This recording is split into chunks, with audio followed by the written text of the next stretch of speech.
be a recording, so it will be available for download for those that can't join us, or for those of you here that love it so much that you want to watch it again, you can download it as well.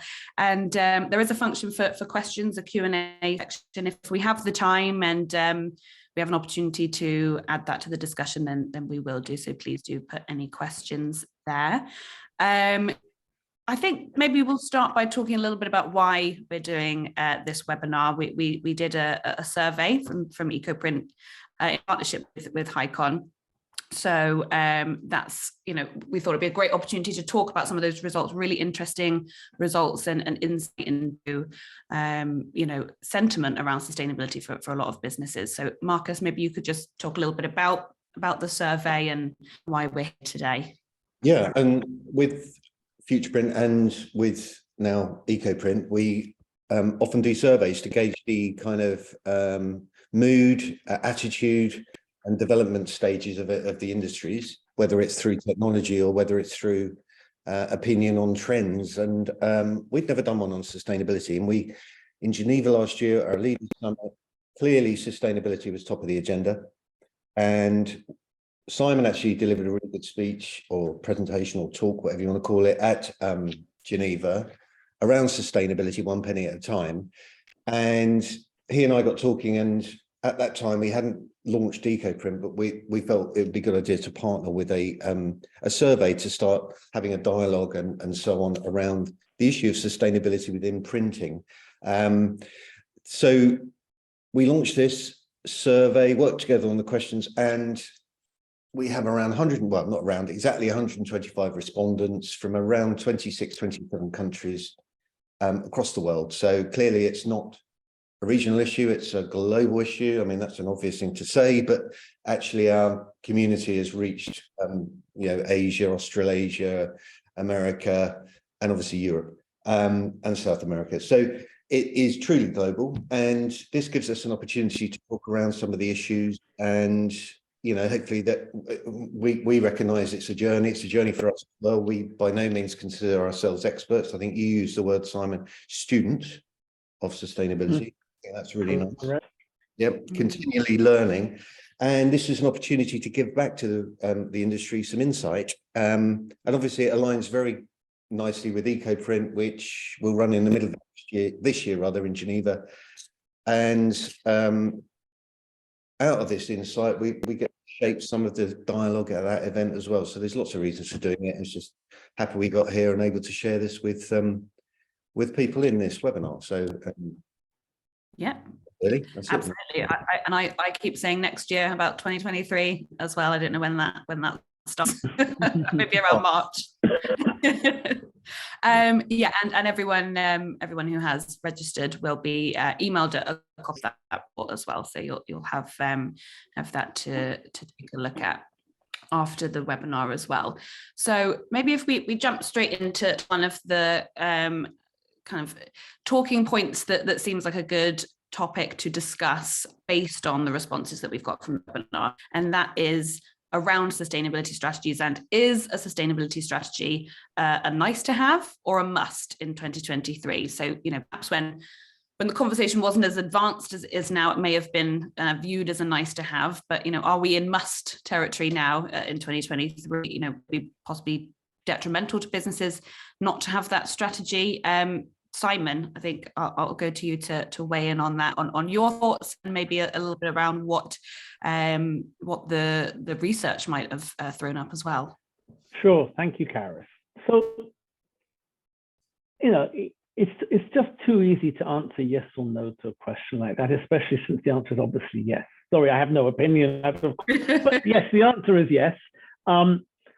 But actually, what I'd like to do before really discussing it is introduce this point and say, sustainability is truly a must for every business, but it hits different businesses in different ways. As I'm concerned, the packaging converting business is perhaps the one that is most in the sights of the regulators, because there's lots of packaging and there's lots of controversy, and packaging is plastic and fills the oceans, and there's a lot of confusion. And what I'd actually like to do is, when we look at this survey, the respondents came across the whole ecosystem. FuturePrint, EcoPrint has a lot of members who come from the manufacturer, the vendor side of the industry, the people who supply technology to the converters and the PSPs.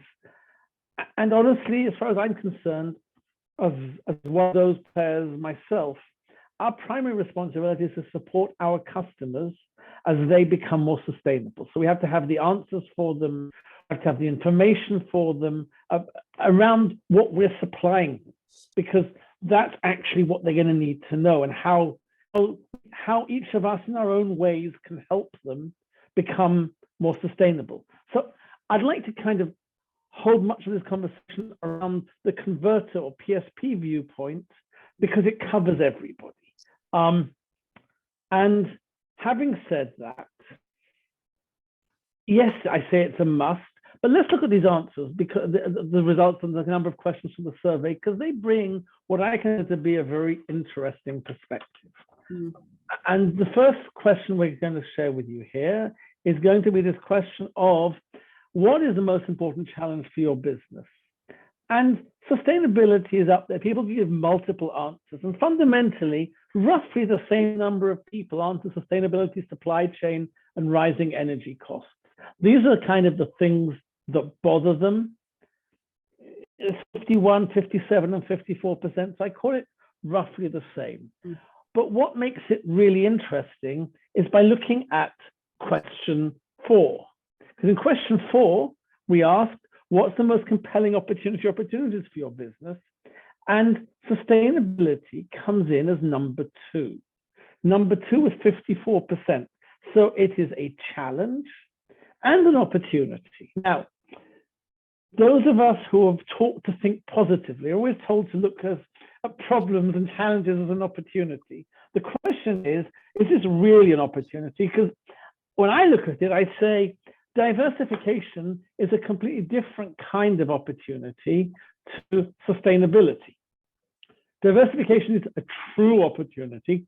Sustainability is probably more of a challenge that I want to call an opportunity or not. And for that, I would look also at the next question. Because in the next question, we ask how important sustainability is. And sustainability is clearly very important in people's words, but does it match their actions? And that's where we get to how important it is to your customer, which is the last question I wanted to touch right now. How important is sustainability to your customers? And the answer is, it's growing in importance, but it's, as it were, a lot less important to them than perhaps you might have thought, given the answers we've looked at so far. So what I would say is this, it's very important to my business. Yes, it's strategically important and it's strategically integrated in primary importance, 50% said, but sustainability is, sorry, I'm at the wrong, it's not fully integrated. So I would say, when we look at the answers and relate them to what I call the overall requirement, which is, yes, it needs to be a must in 2023. I'm not sure that the history is there yet. And we'll see as we go through our conversation that you don't have to have answers yet to what it means. But if you don't have a definition that it is indeed a must to have a sustainability strategy, then you don't even start asking the right questions. If it must be a sustainability strategy, then you ask, what does that mean for me? What do I need to measure? What do I need to do? What matters? What doesn't matter? But if I don't need to have a sustainability strategy, just a nice to have, then I wonder where it leaves you. And we'll come back to it in a minute. But that would be my initial answer to the question, and some interesting insights from those first 4 questions that we reviewed. Yeah, I think really interesting insights. I think that 50% that do think it's strategically important or growing important, that does mean 50% perhaps not where they could be in terms of looking at sustainability. And I thought that was interesting what you were saying on opportunity, perhaps looking at it as an opportunity and a responsibility is perhaps what needs to be added to that, rather than just an opportunity. Marcus, any comments there on those first few slides, on the must-have or nice-to-have issue? Yeah, I mean, yeah, in one word, yes. But yeah, there you go, very efficient. No, but I think I can only really relay it to the experience I've had with sustainability within the print industry. And I rewind 10 years from around EcoPrint back then in 2012, that there was a sense to which people had products and were trying to create a story from the product they had, but the product they had wasn't designed particularly for sustainability. So it was like trying to shoehorn a sustainable story into an existing product, which I guess we can arguably all do. So I do think there's a much more serious intent in terms of design, and much more of a strategic impetus behind that, that's coming from C-level, that's coming from R&D departments. That's I spoke to a printer this week that has an engineer that engineers things with materials independent from a manufacturer, which is showing a real commitment. And I think 10 years ago, we hadn't come into contact with then. People were playing with sustainability 10 years ago. It's much more serious now. Also, in the space of 10 years, logically, we've all got 10 years older. I've got balder, I've got fatter, and I've also got a beard. But not only that, the leadership group within the industries, the influencers, the people that are actually coming into more strategic roles, have a different mindset. And are not necessarily waiting for regulators to tell them what to do. They actually want to do the right thing. And while this isn't necessarily visible in terms of the speed to which they're leading their businesses and becoming sustainable beacons of inspiration, it's a fundamental shift. The discussions I've had with print service providers who are committed to sustainability aren't telling me they've got a sustainable product line and that's it, or a specific product. Their business is strategically invested in sustainability. So that's different as well. And I agree, it's rightly seen as a challenge and perhaps an opportunity. What's perhaps surprising is 10 years ago, it was definitely seen as a sales opportunity. But I'm not sure. And it still is, as we'll see in a moment, Marcus.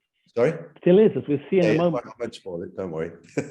But I think it's a business opportunity, and it's whether this is brand and or operational efficiency, it's really about preparing the business properly for the future. It's kind of future proofing, really. I mean, it's as simple as that. There's lots of challenges attached to doing that and making it more sustainable. But that's my slightly longer answer to just saying yes. So that's where I see it. Yeah. Okay. Yeah, absolutely. Yeah, I think it's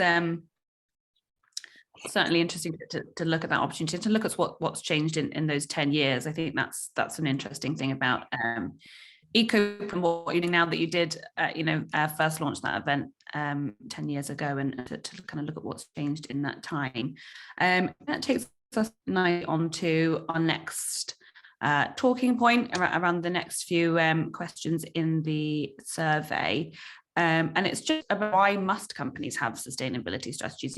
Why is it so key? Perhaps the survey, suggests that people could be more prepared. As we've said, they're looking at sustainability in more business terms than kind of business and that responsibility as well. So Simon, I'll go to you again first on that to kind of talk us through what you think about the importance of sustainability strategies and what we might have seen of people's views on that from the survey.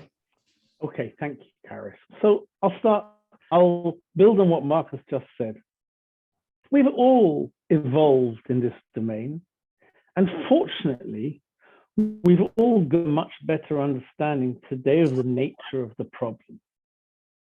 And to me, the amazing thing is, although it is a giant problem that is kind of almost too big for any of us to get our minds around.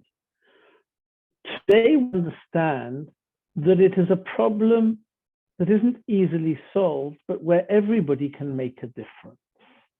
And therefore, if we understand that it's not just inevitable that the planet is going to frazzle under global warming, but in fact, we can slow, stop, and then reverse the change, we have to see it, therefore, that the storm is coming, and those who aren't prepared will get severely hurt in the storm. The storm is what I'm going to call the brutal force of regulation, because at some point, all the talking, global summits in Glasgow and Sharm el-Sheikh and wherever it is, turn into dramatic decisions, force people's hands.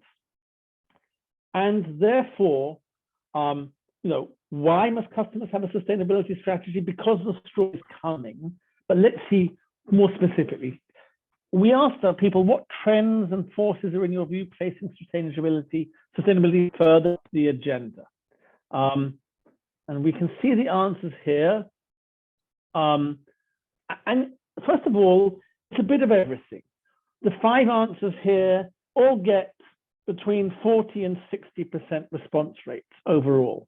But the market is the respondents are seeing their customers and their customers' customers changing what they're looking for. They're seeing how legislation is changing and driving them to look differently. They're seeing technology, and they're understanding. I was very pleased to see this 61% increasing awareness and acceptance of the negative impact of climate change. People understand that it's not just articles in newspapers, it's the real world that each and every one of us lives in. And we can't just sit back and say, don't know what to do. To me, that's why people need to have a strategy. And therefore, when we ask them, what factors below would motivate you to be more sustainable with your business? The answer, the biggest answer, with only 56%, but still 56%, is because being sustainable is the right thing to do. Absolutely. You first and foremost have to do it because it's right. It'll be legally right in the future. It's right. But they don't want to be judged as not being environmentally responsible, 34%. But note, there's still 55% of people out there who think that being sustainable differentiates my business and will help me gain new customers. My view, guys, this is so 2010, 20 teens, and not 2020. It can't be that for 55%, it'll actually differentiate their business, because if everybody sees this is what they need to do, it's not a differentiator, it's table stakes.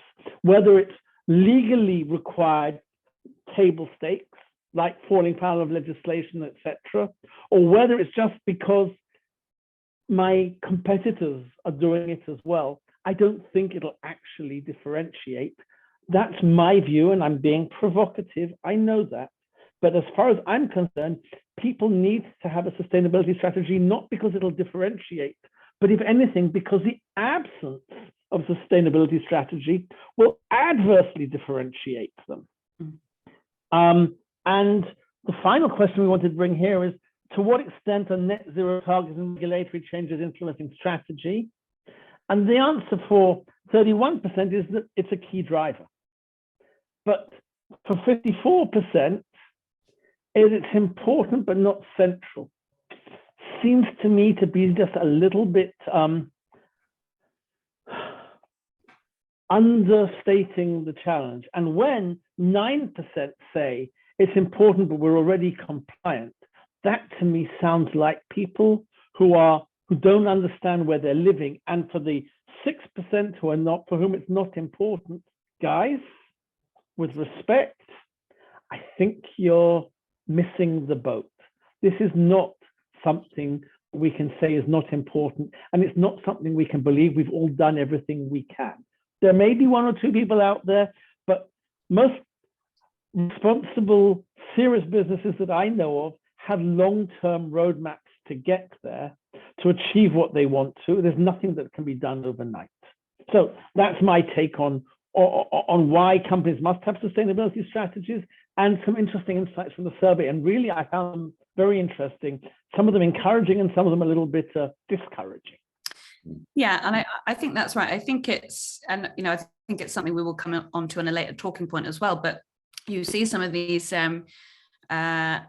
points that people have made in the survey that are quite encouraging, but also you look at that they expect to be, in a certain place in however many years' time, as we'll come on to, and you think the other questions suggest that perhaps people are, as you say, not doing what they can if they do want to get to where they're going, and those that aren't doing anything are definitely not going to be where they need to be if they are setting targets and are setting goals. And I think it's, as Marcus, you said, there's people are coming into businesses since the first launch of EcoPrint that are perhaps, I don't want to put it all on young people, but younger people do tend to be more engaged with the topic. And it's also, if you look at, things aren't going backwards, that sentiment is not going to go backwards. People are going to be more engaged with it, and that's people who are younger and obviously getting older and becoming more more useful to brands, more customers of brands. So if consumers are putting the pressure on the brands, and they're putting pressure on the businesses that they work with, it obviously from a business perspective, it doesn't make sense to thinking of it as not important, or to kind of almost rest on your laurels on that as well. So,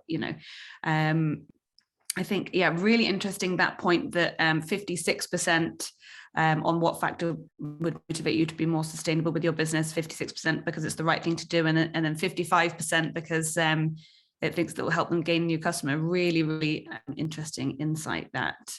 Marcus, on the topic of why companies need sustainability strategies and kind of, your thoughts and looking at the data as well, what do you think? Yeah, like Simon hinted down, I think all the way through this survey, there's encouraging and discouraging. And encouraging, obviously, is the fact that people recognise climate change. And 10 years ago, I don't think they would. But then let's be honest, the climate's got a hell of a lot worse in 10 years. So you can't help but notice it, right? I mean, we had a record summer here in Northern Europe. It was uncomfortably warm. And then elsewhere in the world, there's really adverse weather conditions. There's no doubt that the climate has changed and will continue to get worse. So that was really encouraging to see. 10 years ago, I think we'd still be debating that, even though there's a bloody mountain range of evidence since the 1970s that climate's changing. I also think that what we think of net zero, whether we think it's a marketing statement or a positive thing that enables people to navigate towards a certain level, brands and retailers certainly are trumpeting that as a really good positive message to be putting out into their customer bases and to the world of consumers. So I guess this allied to environment gives two strong forces for change. And this coalescence really underlines the fact that consumer attitudes are finally changing. And this will be shaping the future. Personally, I wonder whether the benefit of a global audience participating in this survey perhaps gives a varied view on progress and a varied view on what's pushing change, but equally, different countries, different legislation, different cultures and so on. But still, people say that being more sustainable is the right thing to do, but a more important response is that people are still seeing it as a way to differentiate. As Simon said, I find that's interesting, maybe in some causes. And let's not, let's be honest, if you're a large brand with resources, with a lot of money, with a sustainability lead, if you're a small printing business and you want to try and get your head around sustainability, if your business is fairly micro and you've got a customer base that's fairly local, then that may well be a differentiator. So I guess there's a bit of a polarization terms of people's situation, both geographically and what businesses they may inhabit. So it's surprising it's still a differentiator, but still, that's what the results say. I guess what we're talking about with sustainability is basically change. We talk about climate change. That's changing. We can't control that. Change tends to occur, I think, wholesale by force. So that's, well, we have to change because that's the law and we get penalised if we don't. Or actually, if it is actually more convenient to change. And that may be because we're losing money through people not wanting to buy from us because we haven't got the requisite products or approach. So I guess it's because of losing or a fear of loss. And I think that's just human nature. Yeah, there are very few. If you look at Geoffrey Moore's Crossing the Chasm, that principle you can apply to sustainability. We've got more and more leaders now who are, amazingly, compared with other parts of the industry that I've worked in, that are very, very secret, the people I'm talking to want to share this information, right? So in order for a mainstream to become, to adopt new things, these people need to see success happening elsewhere to minimize the risk of not changing, because they don't want to make a mistake. They don't want to invest in something if it doesn't have a market. So I think that's encouraging. That's positive, and much more so. This push-pull is strengthening, but for many I sense there's still not enough evidence, still not enough clarity. I think it's a confusing topic area, not enough help. Don't think there's enough collaboration, and we'll come to talk about that a little later. But yeah, that's kind of my view on things. EcoPrints, obviously, as an event, has a purpose to try to cut through all of that and enable that conversation to be a conduit of positive change. So yeah, that's kind of what I think. There's more there, but I kind of feel like I've talked enough there. Okay. Well, I think it's a good lead on to the next point as well. But yeah, I think you're right there, but it's kind of change and mindset as well. I think for those that perhaps it is still a differentiator in your niche area or whatever, the day will come when it's not, as it has for what we're talking about here. So that mindset of changing for because it's responsible and that kind of thing, I think is important as well. But yeah, right, it could still be a differentiator for some businesses. But I think let's perhaps stay on that topic of having a sustainability strategy, but look at it more from a solutions point of view. And look at what companies have to do. What must every company be doing with respect to sustainability? I think you touched, Mark, there on confusing. It can be a confusing topic. Perhaps from the survey, it seems like it could be more central to people's strategies on the sustainability side. Simon, did you feel that from the survey, that perhaps there's not enough, big changes aren't being driven, and perhaps people need to look more at that? Indeed. If the storm is coming, what do people do to get ready for it?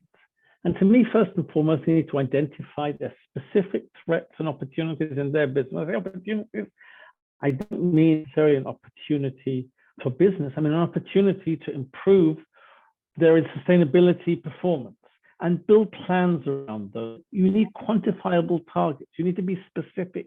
You can't just talk in highfalutin tones about wanting to get. And I was troubled by some of the results. If we look at question 9, we asked, what would you consider the main barriers and challenges to improve production and industry performance towards net zero? And I look at the results here, and there's a whole series of answers. People could answer more than one. A lot of people obviously did, but they're blaming rather than acting. There's a lack of industry regulation. Let me bring up question 9, Marcus. Thank you. It's a lack of industry legislation and enforcement. There's a lack of industry unity. There's cultural resistance to change. There's the rising cost of energy. To me, the rising cost of energy is a good reason, because energy is one of the big sustainability problems, especially if you're not using green energy. Lack of understanding. I don't understand. That's not a barrier. That means it's a simple thing. Of all the things to do, figuring out what I need to understand is one of the easier things. Actually, taking the action is harder. I'll speak for myself. I joined Highcon 2 years ago, and when I joined the company, I knew nothing about sustainability here.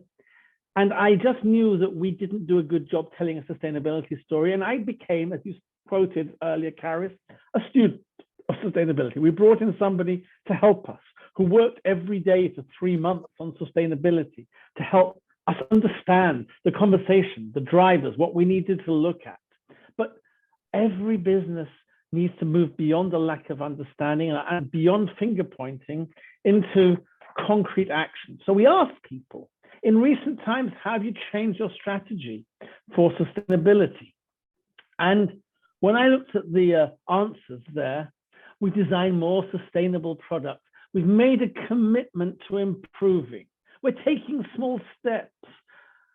We're seeking ways. It all sounds to be very, I'll be provocative. It's tweaking rather than driving big changes. The design more sustainable products with 39% respondents. Actually, that's really important, but it's still a bit back to the thing that you can most easily point to rather than dealing with the problems at the root. So I see that as a challenge. We then asked in question 12, what's preventing you from becoming more sustainable? Because honestly, I don't pretend that it's easy. I sit here saying, you guys, you need to do things, you need to understand, you need a strategy. I also said it's a journey. It's not a wave magic wand and you solve the problem. What's preventing you? Number one answer, the head and shoulders above the other, 46% the cost of doing so. And yet half of that number don't have enough information. 31% don't see enough demand for sustainable products. What, it's just about sustainable products? What about working with sustainable businesses? They don't have the infrastructure and the time is reasonable. Again, lack of government direction. They want to be treated like sheep, not like leaders. So to me, that's kind of an interesting view. And what I'll say is that you can answer more than one. On this question, there's a 190% response rate. In other words, of the 125 people, they give roughly 200 answers. When we asked them the next question that we have here, which was what you consider to be the main barriers and challenges to improve production as they go towards net zero, we got a 280% response rate. So almost, we had another 100 answers on this. And they talk about the things we looked at before, but to me, it's very clear. They're much better at pointing fingers as to and blame rather than acting. And again, I'll be provocative. They're blaming the situation more than their own individual challenges. If a sales organization just says, oh, I'm not selling, what's the first thing you do? You say, get out in front of the customers. Don't just sit there complaining. And I don't feel that there's this kind of drive for engagement. In question 13, we said, what production and process steps have you taken to improve your sustainability performance? 70% are sourcing sustainable materials, which is really good. But in many cases, that's not dealing with what I'm going to call the overall sustainability of a business is going to where they are. And I bet that half of these guys are thinking of something like FSC, which is nothing about sustainability. It's simply about about managing the forestry. So we need to make sure they're doing the right things. I see these answers as kind of limited at the edges. And the final question we have here is, what do you think is the best method for measuring and increasing sustainability performance? Really important, because if you don't know how you're going to measure yourself, you don't know how to judge if you're making progress.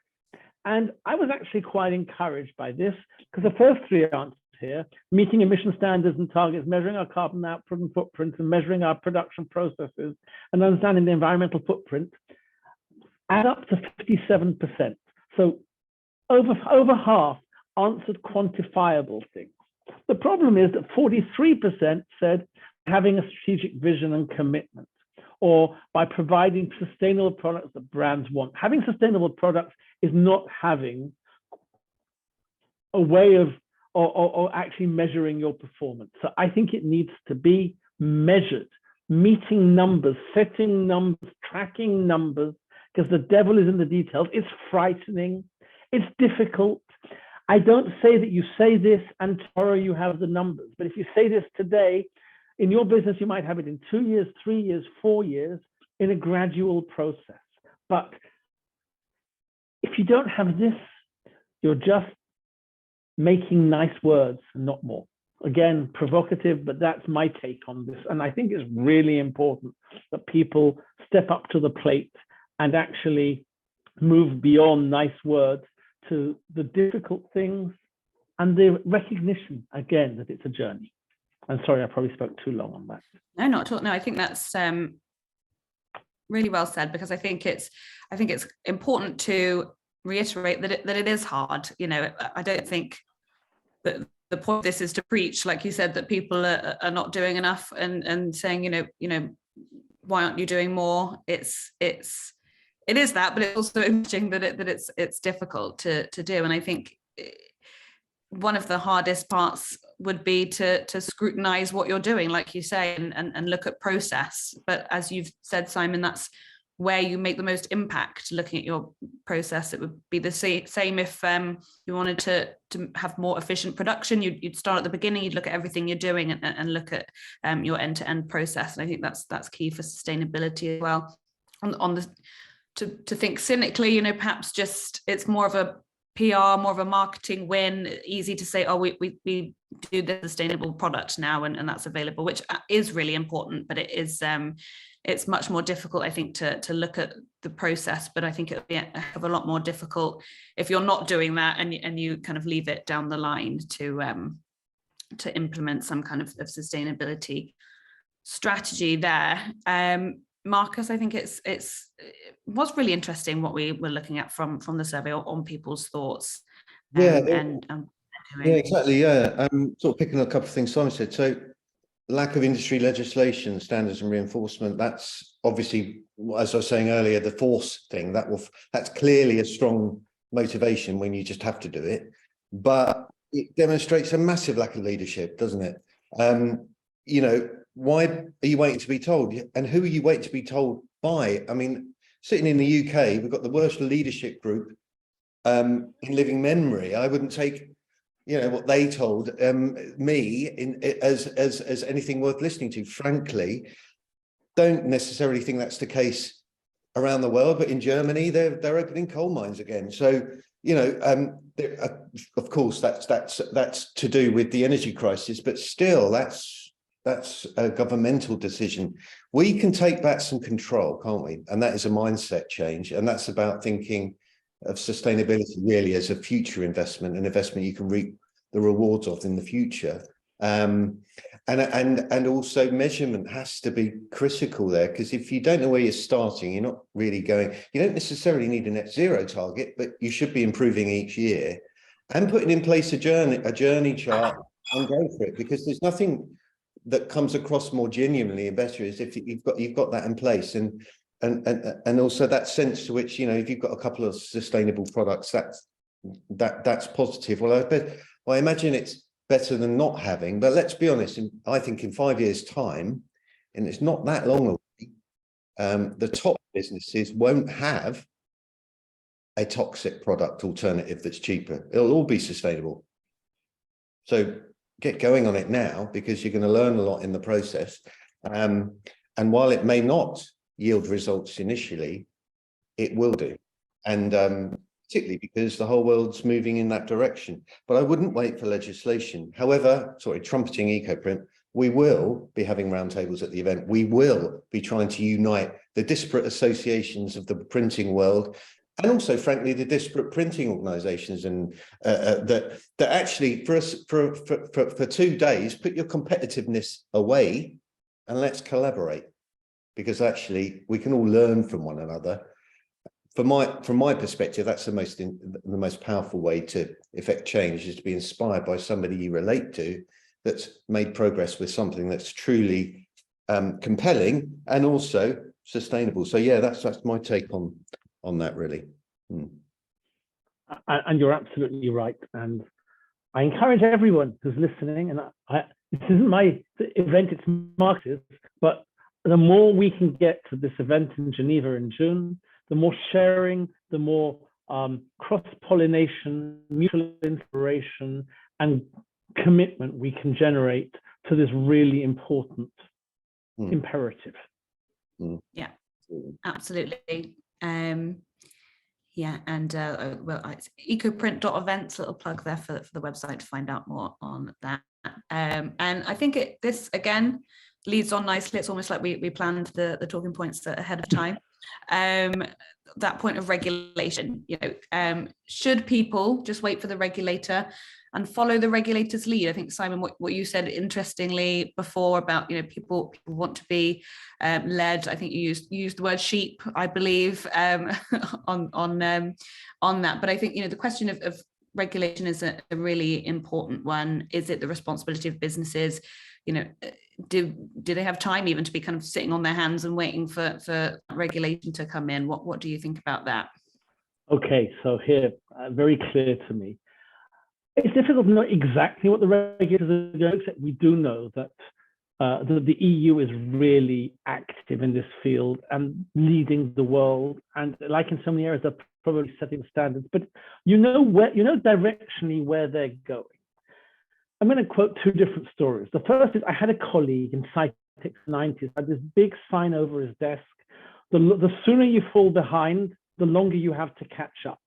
And I'll say the analogy to this is, if you wait till all the instructions are clear, the time you have to comply is going to be really short. Given that we know where it's going rough directionally, don't wait till you know the exact final point. Start on the journey now, because it's easier to have longer. The second is that my grandson was recently diagnosed as being celiac. And his mother asked in the hospital where he was diagnosed about whether he could have something to eat, or a specific thing, I don't even remember what it was. And this doctor looked at her and said, if it said on a package, this product contains poison, would you give it to your child? For your child, gluten is poison. For everybody, excess CO2 damaging the world for our children, our grandchildren, our great-grandchildren. So don't wait to be told what to do. Go out and start treating it like poison, and you have to do something. The question that we ask people, it's fine to move directionally, is rather than waiting for clarity and then fine-tuning as you go along. We asked the question about the regulators. We said, what do you feel would help your business prioritize sustainability further? And people are looking for increased legislation and regulations and funding from government or other sources. That's all well and good. Together, that's 85% response rate.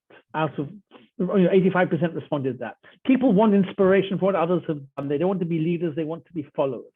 And the largest numbers say we want a better understanding how to be both profitable and planet friendly, as though there is an inherent contradiction unless somebody can show them otherwise. I would say it's fine to understand, it's fine to look to others for inspiration. It's fine to say we'd love some government direction or even some subsidies. But you know what? To me, it's a little bit passive in the face of such a large challenge. We're facing an existential threat. Take some risk, take some actions, and don't just, be Nero fiddling while Rome burned. Yeah, I think it's very interesting, some of the thoughts there on legislation. I think, it's perhaps, if we're waiting around for what should be being done, we will be maybe waiting around for a long time on that one. Marcus, what were your thoughts on, first of all, whether should people just be waiting for regulation, and what you kind of felt from those responses as well? Yeah, I just feel that it's a sales challenge as much as anything else, and a communication challenge. Simon used the word passive, and I think that's right. And I think that's something that passivity has permeated most of the print industry in the world. And I think is hugely innovative, and there are lots of examples of fantastic businesses that are really pushing things forward, but the majority are quite passive and do not sell, and they'll take orders, they'll wait to see what happens, they'll follow. They're sheep, but we're still lemmings. Let's be honest. It's about, like I said earlier, taking back some control and going for it, and actually risking a bit, but committing to learning. It's an adaptability skill that humans have. We all have it. We can actually adapt, renew, all of these things. So the things we knew yesterday are born from, or today, are born out of the 1950s, the post-industrial model, how we used to sell, how we used to do business, and everything else. That still seems to dominate in the print industry. We actually need to recognize things have changed, create ideas and products that provide value, and go out and sell them, and be really much more proactive about it, and also ally that to your sustainability strategy. If you're convincing with information, data, and so on, be a sustainability expert for your customer. People will respond to that. Yeah, I just think it's such a, I want to say, important issue that the strategic element of implementing sustainability actually provides you with more information about your business, more understanding of where your money is being made, by whom, what customers are giving you the profit, and so on. It's an opportunity to kind of cleanse your business really from some of the customers that may not be the kind of people that are really delivering your profit. You may be being a sort of busy fool with the business. So I would say it's a massive opportunity to audit, start measuring and understanding where your money's being made. A lot of businesses during the COVID period did exactly that, and found that they were losing money on people and customers and so on. So I think it's a chance to reorientate and start something new and future-proof. Simple as that, really. Yeah, absolutely. Just conscious of time, I want to make sure we get to this next talking point. So I'm going to jump right into that, which is what role does digital finishing play in a converter's sustainability strategy? Participants were asked if they have an understanding of sustainability measures made available through digital finishing. Simon, I have a feeling you might have some thoughts on this one. So yeah, well, obviously this question was the one question in the survey that was really the Highcon question. But I want to start by not talking about it as the Highcon question and use it simply as an analogy. One of the things to understand is that sustainability isn't just about sustainable products, it's about sustainability in processes and operations. And I'd like to refer to digital finishing just as, or finishing altogether, as one operation that happens in the converter. There's printing, there's folding gluing, there's the materials you source. There's, I saw there was a question in the Q&A about mixed materials in packaging versus mono materials and so on. There's a whole series of things, but actually processes matter. It's not just the product. Nobody looking at a package knows how it was made. They may understand what materials are there, and they don't like plastic, but they do like cardboard. Lots of surveys say that, but they have no idea whether it was done in a green way or a dirty way, whether it was done in an energy intensive way or an energy light manner. And therefore, all businesses need to look in the mirror and ask whether their internal processes and production decisions are really optimal from a sustainability perspective. And within that context, looking at finishing is one of the areas. I could look at this and say, hey, this is great. We've got actually 71% of respondents said they fully understand the benefits and know the principle, but would like to know more. While 24% were honest and said, I don't understand, which is fine. I actually doubt that as many people really get it as think they do, because we're a young company, it's emerging technology, but at least there's a hunger, which I see as being positive. As I say, beyond the pitch for my solution, which I believe is very sustainable and on certain jobs is much more carbon sparing than analog die cutting, it's actually the point about looking at processes. Processes really matter. The amount of power you use, the way in which you operate, how you make your production decisions makes a world of difference. Yeah. And sometimes it's just the bit they don't see. It's too much just about, does it pass the customer test? Or what about looking in the mirror at the end of the day and saying, have I done my piece? Yeah, absolutely. I think yeah, it does come back to that issue of looking at processes, and I think, you know, digital finishing and other technology. Perhaps that the survey may be suggested in a couple of places that people aren't fully aware of technology options that are available on the sustainability side. Marcus? Yeah, I like that. Well, I think again, that's communication, and where do people find their information? And during COVID, obviously, we were attending virtual events and looking online and having lots of calls like this. But people seem to be synchronizing back to going to trade shows. But actually, let's be honest, all these events and ways to purchase and that just don't treat sustainability front and center. And I think it will take more research and more time spent to really get the right technology for your business. I think sometimes we get into a little bit of buying frenzy at shows and things and buy what we think is the right thing. I think we need to, spend a couple of days in Geneva in the middle of the summer and kind of really think about it. But no, in all seriousness, it's partly why we did launch the event, really, is that sustainability isn't given. In 5-10 years' time, the word sustainability will become normalized. I think it's not, it won't be, oh, let's talk about it. It will just be the way we do business. But, if you're choosing technology, sustainability's got to be front and center in terms of the choices you make. And that's whether it provides, obviously with Highcon, Highcon technology radically increases productivity and enables particularly the world as it's going shorter and shorter and shorter run. Fantastic. And that enables you to be more efficient and use less energy and run more jobs and so on. But, the fact that, like Simon was saying, I doubt that people really understand. And that happens with new technology. But, Highcon do a lot to communicate. All of our brands do out there. But to what extent do we forensically investigate each one and to make a considered decision? I don't know. Yeah. I think it's time to come on to the final point, which is an interesting one. Are sustainability actions and words aligned? Simon, I'm going to go to you on this. I think a lot of businesses perhaps responded that they expect to be making sustainability driven decisions in 5 years' time.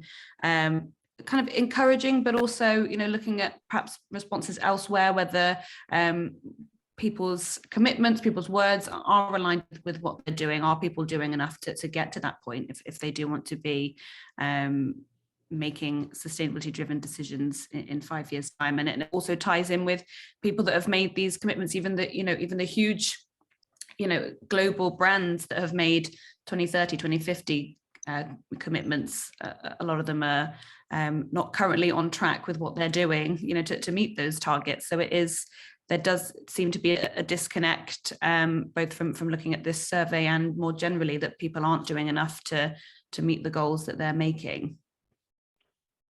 Absolutely, Karis. If we just ask this question, we could take the answers being hugely encouraging. The largest number, 53%, said sustainable. They expect in 5 years their business will be making sustainability-driven business decisions. Sounds great, but it's inconsistent with pretty much everything else we've seen until now. If you don't know what you're measuring, you don't know how to do so, how can you expect to make sustainability-driven decisions 5 years from now? Reaching net zero and carbon neutral, that's great, 22%. But honestly, there's not a business on the face of this earth, certainly not a production business that's using materials and chemistry and so on, that can say that they can say that in 5 years they're going to be at net zero. It's just not there. So to me, it's very clear that people do have good intentions, but the road to hell is paved with them unless they do the right things. And when they say the biggest single challenge to sustainable print productivity at the moment is customer demand for low prices, and that's 31%, then I look at that and I say there is a real mismatch between actions and whatever. And therefore, it's a call to action, it's a wake-up call. There's a lack of understanding, knowledge, and clarity. There's a lot that needs to be done, but I take it positively. If we don't say this critically, I say it's an opportunity, and the industry needs to step up to the plate. Every one of us, and we need to help one another, but everyone needs to have a sustainability champion in their company who needs to learn and needs to have the ear of the decision makers to help start driving change.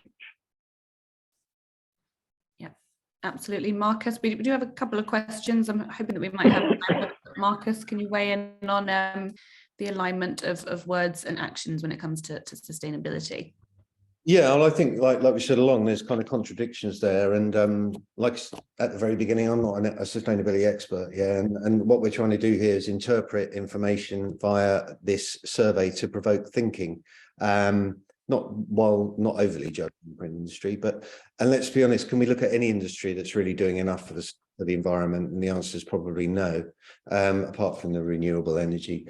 I mean, on that note, you know, the people that invested in solar on their factories, you know, a year ago, 2 years ago, 3 years ago, are reaping the rewards now, aren't they? They made the investment. I bet the investment was really difficult to justify, and so on and so forth. But now they've managed to protect their businesses, and I think the same thing goes for other aspects here. The cost of doing so, and the cost of demand for low prices, maybe you've got the wrong customers. You know, what are you doing to find the ones that value that? There are people out there, there's a growing number of them.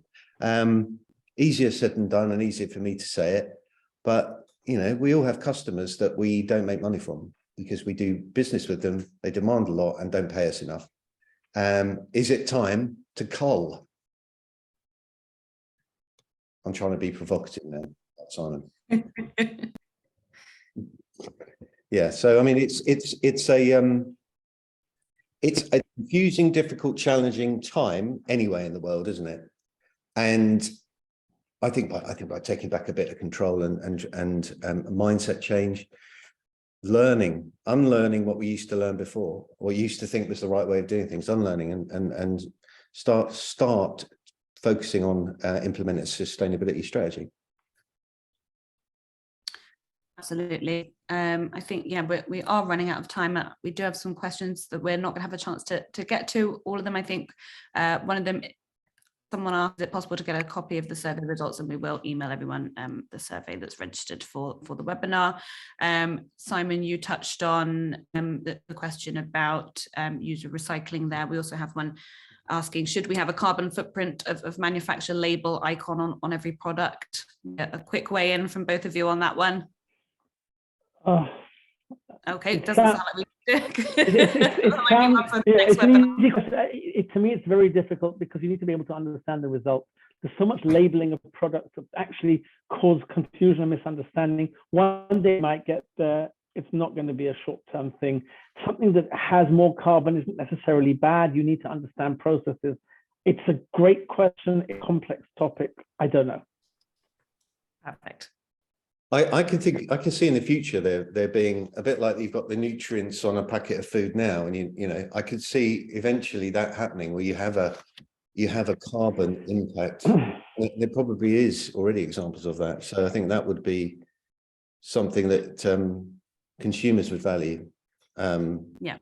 And I don't know if it was a temporary thing, but during COVID, there was a growth in localized buying and selling and stuff. So obviously we've talked very much about the business side, but there's there are other sides to sustainability that are important in terms of well-being and responsibility, to social responsibility as well. So eventually I can see that being a thing that will help consumers purchase the right thing. And I think eventually as well, packaging will change and so on, and it will cease to become a systemic problem, because actually there is a systemic problem with all of the industries or traditional industries like this, because it's not designed, they're not originally designed. It's mass production for mass consumption. By its very nature, it's wasteful. But we're in a sweet spot as an industry with technology that's new, that's meeting and able to do things specifically for people, what they need, and so on. So we as an industry have got a big opportunity there to be a leader in sustainability. I think another thing, there are a couple of questions that we're not going to have time for. There is an EcoPrint LinkedIn page. I'd love to maybe keep a discussion going. Please do put questions in there or comments, and we can kind of keep that dialogue going, which is really important. And what we want to do with EcoPrint is have that community and have that conversation as well as the Geneva event. And the website again is ecoprint.events. I believe the Highcon website is highcon.net to find out more about Highcon. Thank you so much to everybody that came to the webinar, and like you said, we'll send you a copy of the survey, and it's also been recorded as well. So thank you so much, Marcus, and thank you so much, Simon. Thank you. Pleasure. Thank you. Okay, and thank you everyone for attending.